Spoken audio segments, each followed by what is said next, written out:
دو لفظ بولے جاتے ہیں. ہمارے ہاں اردو میں عام طور سے لوگ اس فرق کو ملحوظ نہیں رکھتے، لیکن یہ بات تو قرآن و حدیث کی بہت ساری دلیلوں سے واضح ہوتی ہے کہ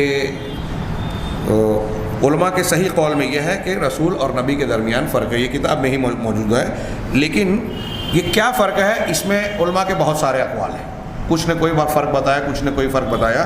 اس میں سب سے مشہور اور قابل قبول، یعنی جو دل کو لگنے والا قول ہے، صرف اس ایک قول کو نقل کیا. کچھ لوگ بولتے ہیں کہ 30 سے زیادہ اقوال ہیں نبی اور رسول کا فرق بیان کرنے میں. تو سب سے مشہور اور واضح قول یہ ہے کہ جو شخص اللہ تبارک و تعالیٰ کی جانب سے آسمان کی خبر دے اور اسے اس بات کا حکم دیا جائے کہ وہ دوسروں تک تبلیغ کرے تو وہ نبی رسول ہے. دوسروں تک تبلیغ کرے، وہ آسمان کی خبریں دی گئی، مطلب جس کی طرف وحی کی گئی، اور اسے یہ حکم دیا گیا کہ دوسروں تک پہنچائے، تبلیغ رسالت کا کام کرے، تو وہ نبی بھی ہے، رسول بھی ہے. اور جس شخص کو وحی تو دی گئی لیکن دوسروں تک تبلیغ کا حکم نہیں دیا گیا، وہ صرف نبی ہے. اس پہ کچھ لوگ بولتے ہیں، اعتراض کرتے ہیں. تو یہاں اس تعریف سے کیا معلوم ہوا کہ ہر رسول نبی ہے لیکن ہر نبی رسول نہیں ہے. اس کو آسان طریقے سے میں بچوں کو سمجھاتا ہوں کہ ایک آدمی نے اگر 10ویں کی ہے اور ایک نے 12ویں کی ہے، 10ویں کے بعد 12ویں بھی کی ہے. اب ہم سب جانتے ہیں 10ویں کے بعد 12ویں ہوتی ہے. تو اگر کسی نے آپ سے کہا کہ 12ویں کر چکا ہوں تو آپ اس سے یہ سوال کریں گے کہ آپ نے 10ویں کی کہ نہیں کی. 12ویں کیا ہے مطلب 10ویں خود بخود کیا ہوا ہے. تو 12ویں کرنے والا 10ویں کیا ہوا ہے. ایسے ہی رسول جو ہے وہ نبی سے اونچا اسٹیپ ہے، اونچا درجہ ہے. تو جو رسول ہے وہ خود بخود نبی بھی ہے، لیکن جو نبی ہے جس نے 10ویں کیا ہے وہ 12ویں میں نہیں ہے. ضروری نہیں ہے کہ اس نے 12ویں کی ہو. یہ ایک سمجھانے کے لیے میں نے مثال دی. اب آگے کچھ لوگوں نے اس پر اعتراض کیا کہ یہ کیسے ہو سکتا ہے کہ ایک نبی کو نبی بنایا گیا اور دوسروں کی تبلیغ کا حکم نہ دیا گیا. عام مسلمان کو اور عام بنی اسرائیل کو کہا گیا تھا کہ جو کتابیں تمہیں نازل کی گئی ہے وہ دوسروں تک پہنچاؤ. تو انہوں نے اس اعتراض کو نقل کرنے کے بعد اس کا جواب دیا. میں نے بہت اختصار کے ساتھ اپنے الفاظ میں بیان کرنا چاہ رہا ہوں، اس لیے آسان بات ہے اور وقت بھی ہمارے ہاں بڑھ جاتا ہے. تو وہ انہوں نے بتایا کہ یہاں تبلیغ رسالت سے مطلب یہ ہے کہ مخالفین تک پہنچانا، کافروں کو جو تبلیغ کرے. جو رسول آیا اور اس کے مخاطبین میں کچھ ایسے لوگ تھے یا سبھی لوگ تھے جو کافر تھے، ان تک صحیح دین، توحید اور رسالت کو پہنچانا، یہ رسول کا کام ہے. اور ایک نبی آیا، اس کے ماننے والے، اس کے امتی یا جن لوگوں کی طرف اسے بھیجا گیا تھا وہ کافر نہیں ہے. پہلے سے کسی نبی کی تعلیم کو وہ مانتے آ رہے تھے، لیکن کچھ انحرافات آ گئے. نبوت کی جو تعلیمات تھی اس پر گرد و غبار پڑ گیا، اس کو بھول گئے یا اس میں تبدیلیاں ہو گئی. اب اس کی تجدید اور اس کے احیاء کے لیے، اس کی تصحیح کے لیے اللہ تبارک و تعالیٰ نے پھر سے ایک نبی کو بھیجا. تو وہ پچھلی تعلیمات کو پھر سے تازہ کرتا ہے، پچھلی شریعت کو ہی قائم اور جاری رکھتے ہوئے اللہ کی وحی کی روشنی میں مزید کچھ تعلیمات دیتا ہے. تو وہ جو مخاطب ہیں وہاں وہ کافر اور مخالفین نہیں ہیں، پہلے سے توحید کو، دین کو مان رہے تھے، لیکن کچھ انحرافات آ گئے، اس کی اصلاح کے لیے اور نئے کچھ احکامات دینے کے لیے اللہ تعالیٰ نے ان کو بھیجا نبی بنا کر. تو گویا اس معنی میں وہ مخالفین کی طرف تبلیغ نہیں کرتے نبی، صرف امت کے وہ لوگ جو پہلے ہی سے مسلمان ہیں لیکن گمراہ ہو گئے، بھٹک گئے، ان کو سیدھا راستہ بتاتے ہیں. اور رسول وہ جو مخالفین کو بتائے. شیخ الاسلام علامہ ابن تیمیہ نے ان دونوں کا فرق کا ذکر کرتے ہوئے چند نکات بیان کیے کہ رسول وہ ہے جو کافر قوم کی طرف بھیجے. کہ بہت کلیئر یہاں آ گیا کہ رسول وہ ہے جس کو کافر لوگوں کی طرف بھیجا جائے، اور ان لوگوں کی طرف جو جن کو رسول وہ باتیں بتائے جو وہ جانتے نہیں تھے، شریعت کی، دین کی، توحید کی، عقیدے کی باتیں ان کو پتہ ہی نہیں ہے. ایسے لوگوں کی طرف تبلیغ اس کو کہتے ہیں جس کو نہ پہنچا اس کو پہنچانا. تو ایسے کو رسول کہا جاتا ہے. اور نبی وہ ہے جس کو مسلمان لوگوں کی طرف بھیجا جائے جو پہلے سے مسلمان ہیں، یا ان چیزوں کی اصلاح کے لیے جس کو وہ پہلے سے جانتے ہیں. تو یہ نبی کیسے ہوئے؟ پچھلی امتوں کے جو انبیاء تھے ویسے ہی اس امت کے علماء ربانیین، جیسے اس امت کے جو صحیح علماء ہیں جو دین کی صحیح تعلیم لوگوں تک پہنچاتے ہیں، دعوت و تبلیغ کا کام کرتے ہیں، گمراہیوں اور فتنوں کا رد کرتے ہیں، یہ وہی جیسے اس امت کے علماء کرتے ہیں ویسے ہی پچھلی امت کے وہ انبیاء تھے جو پچھلے شریعت کی تصحیح اور اصلاح کے لیے آتے تھے۔ دوسرا فرق انہوں نے بتایا کہ نبی کو علی الاطلاق رسول نہیں کہا جاتا برخلاف رسول کے، یعنی مطلقاً کسی نبی کو مطلقاً رسول نہیں بولا جاتا، نبی رسول بول دیا جاتا ہے یا ضمناً بول دیا جاتا ہے قید کے ساتھ، لیکن رسول کو نبی بھی بولا جاتا ہے اور رسول بھی بولا جاتا ہے۔ تیسرا فرق انہوں نے یہ بتایا کہ جو رسول ہوتا ہے قوم اس کا انکار نہیں کرتی، قوم اس کا انکار کرتی ہے عموماً۔ جو رسول ہوتے ہیں قوم ان کے منکر ہوتے ہیں، اختلاف کرنے والے، انکار کرنے والے ہوتے ہیں، اس لیے کہ وہ مخالفین کی طرف بھیجے جاتے ہیں، اور یہ چیز انبیاء کے بارے میں وارد نہیں ہوتی، کیونکہ انبیاء کرام علیہم الصلاۃ والسلام جن لوگوں کی طرف بھیجے جاتے ہیں وہ قوم یہ جانتی ہے، شریعت کو مانتی ہے، اور پھر اس نبی کو بھی مانتی ہے کہ اللہ تعالیٰ نے ان کو ہماری طرف بھیجا ہے، وہ نبی ہوتے ہیں۔